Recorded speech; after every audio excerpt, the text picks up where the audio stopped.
দেশের প্রধান প্রধান দৈনিক পত্রিকাগুলোর শিরোনামে কি কি খবর থাকছে জানতে হলে সাথেই থাকুন। শুরুতেই থাকছে জাতিসংঘ অধিবেশনে যোগ দিতে প্রধান উপদেষ্টা ডক্টর মোহাম্মদ ইউনূস সংক্ষিপ্ত সফরে নিউ ইয়র্কে যাবেন। গতকাল পররাষ্ট্র উপদেষ্টা মোহাম্মদ তৌহিদ হোসেন এ তথ্য জানিয়েছেন। পররাষ্ট্র উপদেষ্টা আরো জানান, আদালত চাইলে শেখ হাসিনাকে ফেরত আনতে চেষ্টা করা হবে। ঢাকা মেডিকেলে হামলা ভাঙচুর ঘটনায় ডাক্তারদের কর্মবিরতিতে দিনভর দুর্ভোগে রোগীরা, চিকিৎসাহীন দুর্বিষহ একদিন, মেলেনি জরুরি সেবাও।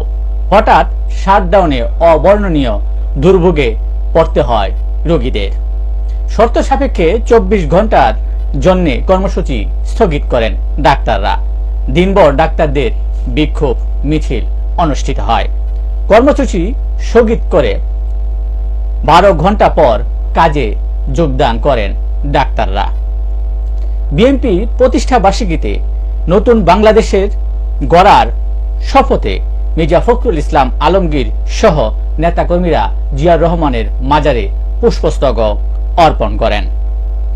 বিএনপির ভারপ্রাপ্ত চেয়ারম্যান প্রতিষ্ঠা বার্ষিকী উপলক্ষে বলেন, কেউ যেন দুবারের বেশি প্রধানমন্ত্রী হতে না পারে, কেননা ক্ষমতাকে কুক্ষিগত করতে যেন না পারে, তার জন্য দুইবারের বেশি যেন কেউ প্রধানমন্ত্রী হতে না পারে। জামায়াতের আমির ডক্টর শফিকুর রহমান বলেছেন, দেশে সুন্দর বেহেশতি বাগান তৈরি করলে 15.5 বছরের মাথায় এভাবে শেখ হাসিনাকে দেশ ছেড়ে যেতে হতো না। এক সাক্ষাৎকারে সুরেন্দ্র কুমার সিনহা বলেছেন, বিচারের জন্য শেখ হাসিনাকে দেশে ফেরানো উচিত। কোন স্বৈরশাসক দেশকে তার পৈতৃক সম্পত্তি হিসেবে চালিয়ে যেতে পারে না বলে তিনি অভিমত ব্যক্ত করেছেন। সালমান এফ রহমানের বিরুদ্ধে তদন্ত শুরু করেছে। 33,000 কোটি টাকা পাচারের অভিযোগ। দিলীপের প্রতারণা, ডায়মন্ডের নামে মুজানাইট, ঠকেছেন হাজার হাজার গ্রাহক। আমদানি না করেও ব্যবসা চালিয়ে গেছেন বছরের পর বছর। মাতারবাড়ি বিদ্যুৎ কেন্দ্র ঘিরে হরিলুট, কয়লা আমদানিতে 3 বছরে 5,000 কোটি টাকা লুটের ছক। মাতারবাড়ি দুর্নীতি অনুসন্ধানে দুদক, বিমানবন্দরে পালাতে গিয়ে আটক বিদ্যুৎ কেন্দ্রের এমডি। হত্যা মামলায় ফের রিমান্ডে টুকু ও গাজী। সাবেক বিদ্যুৎ প্রতিমন্ত্রী বিপুর 1,000 কোটি টাকা পাচার। ব্যবসা বাণিজ্য হয়েছে যুক্তরাষ্ট্র ও সিঙ্গাপুরে। তিনি যুক্তরাষ্ট্র এবং সিঙ্গাপুরে ব্যবসা বাণিজ্য স্থাপন করেছেন। তদন্ত শুরু করেছে এই নিয়ে দুদক। দুর্নীতি ও অর্থ পাচারে যোগসাজশের অভিযোগে ব্যাংকের অর্থ লুপাটে সাইজ ছিল সাবেক গভর্নরের। সরকারি কর্মচারীদের সম্পদের হিসাব দেওয়ার নির্দেশ দিয়েছে অন্তর্বর্তী সরকার। অবৈধ অস্ত্র উদ্ধারে যৌথ অভিযান বুধবার থেকে শুরু। নিরপরাধ ব্যক্তিরাও মামলার জালে। নথিপত্র পর্যালোচনা করলে বোঝা যাবে মামলাগুলো মিথ্যা, বলছিলেন ডক্টর স্বাধীন মালিক।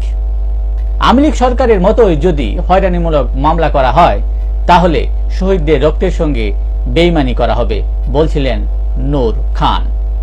হয়রানিমূলক মামলা কোনোভাবেই সমর্থন করা যাবে না, তাতে যে লাউ সেই কদুর মতো অবস্থা হবে, বলছিলেন বদিউল আলম সম্পাদক সুজন। দেশের প্রধান প্রধান দৈনিক পত্রিকাগুলো তাদের আন্তর্জাতিক শিরোনামে যে খবরগুলো গুরুত্ব সহকারে ছাপিয়েছে তার মধ্যে শুরুতেই থাকছে, অবরুদ্ধ ফিলিস্তিনে গাজায় মানবিক যুদ্ধ বন্ধে বেরিয়ে আসছে অমানবিক দৃশ্য। কোনো কোনো বিশ্লেষক মনে করেন অসুস্থ তামাশা চলছে গাজায়। গাজা থেকে আরো 6 জিম্মির মৃতদেহ উদ্ধার। জেল থেকে রাজনীতিকে প্রভাবিত করছে সাবেক প্রধানমন্ত্রী ইমরান খান। তবে বিশ্লেষকদের মতে পাকিস্তানের প্রধানমন্ত্রী হতে গেলে সেনাবাহিনীর অনুগ্রহ থাকতে হবে। পাকিস্তানের রাজনীতিতে এটাই বাস্তবতা। এবার রাশিয়ায় ব্যাপক ড্রোন হামলা চালিয়েছে ইউক্রেন। ইউক্রেনের লক্ষ্যবস্তু মস্কো সহ 15 অঞ্চল। 158টি ড্রোনের আঘাত প্রতিহত করার দাবি মস্কোর। পুকর বক্স দখলের ধান প্রান্তে রাশিয়া স্বীকার করে নিলেন জেলেনস্কি। ইসরায়েল জুড়ে ধর্মঘটের ডাক। জিম্মিদের স্বজনদের হামাসের সঙ্গে চুক্তি করতে নেতানিয়াহুকে চাপ। ইসরায়েল জুড়ে বিক্ষোভ করছে যারা জিম্মি আছেন তাদের স্বজনদের ছাড়ানোর জন্য নেতানিয়াহুর উপর তারা চাপ সৃষ্টি করছেন।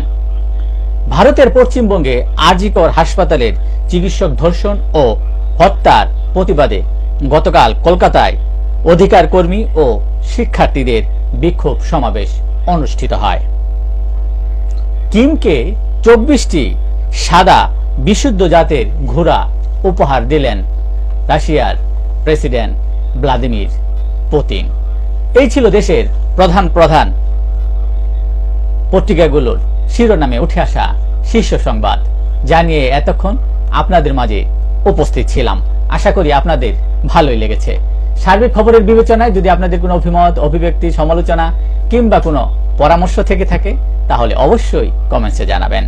আপনাদের কমেন্টসের প্রত্যাশায় আজকের মতো এখানেই বিদায় নিচ্ছি। আবারও দেখা হবে আগামীকাল ঠিক একইভাবে সারা বিশ্বের সংবাদ 7.30 মিনিটে। আর যারা লাইভটি দেখছেন তারা অবশ্যই লাইভটি শেয়ার করে দেবেন যেন অন্যরাও আজকের প্রধান প্রধান দৈনিক পত্রিকার শিরোনামে উঠে আসা শীর্ষ সংবাদগুলো জানতে পারে। সকলেই ভালো থাকবেন, সুস্থ থাকবেন। আসসালামু আলাইকুম ওয়া রাহমাতুল্লাহ।